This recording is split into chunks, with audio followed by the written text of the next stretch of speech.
ইসলামের পক্ষে এক বাক্সের ডাক দিয়ে ত্রয়োদশ জাতীয় সংসদ নির্বাচনের আগে ঐক্যের ডাক দিয়েছিল জামায়াত ইসলামী ও ইসলামী আন্দোলন বাংলাদেশ। তবে আসন ভাগাভাগি ও আদর্শগত সংঘাতের কারণে শেষ পর্যন্ত ঐক্য থাকে দল দুটির মধ্যে।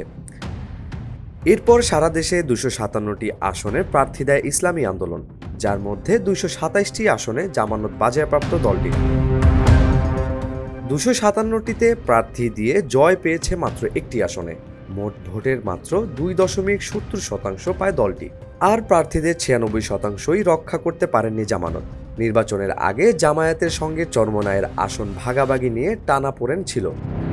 গণঅভ্যুত্থানের নেতা এনসিপি আহ্বায়ক নাহিদ ইসলামের আসনে ইসলামী আন্দোলনের প্রার্থী দেওয়া নিয়েও আলোচনা হয়।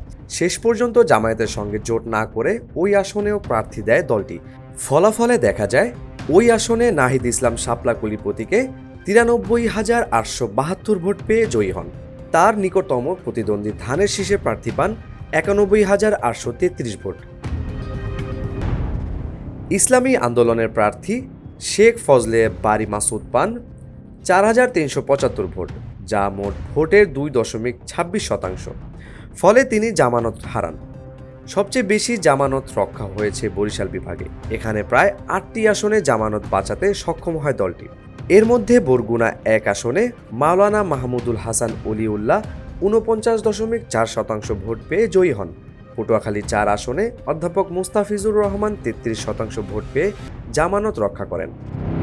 দলটির আমির ও চরমোনাই পীর সৈয়দ মোহাম্মদ রেজাউল করিমের ৩ ভাই নির্বাচনে অংশ নিলেও কেউ জয়ী হতে পারেননি। নির্বাচন কমিশনের আইন অনুযায়ী প্রতি প্রার্থীকে জামানত হিসেবে ৫০,০০০ টাকা জামানত রাখতে হয়।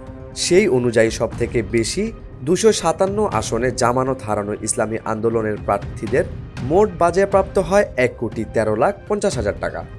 ইউএফটি ফার্স্টের সাথে ট্রেড করুন যে কোনো জায়গা থেকে। ক্যাম্পাসে ক্লাসের ফাঁকে, ঢাকার জ্যামে বসে কিংবা ঘরে বসে ট্রেডিং এখন হাতের মুঠোয়। তাই ট্রেড করুন যখন খুশি, যেখানে খুশি।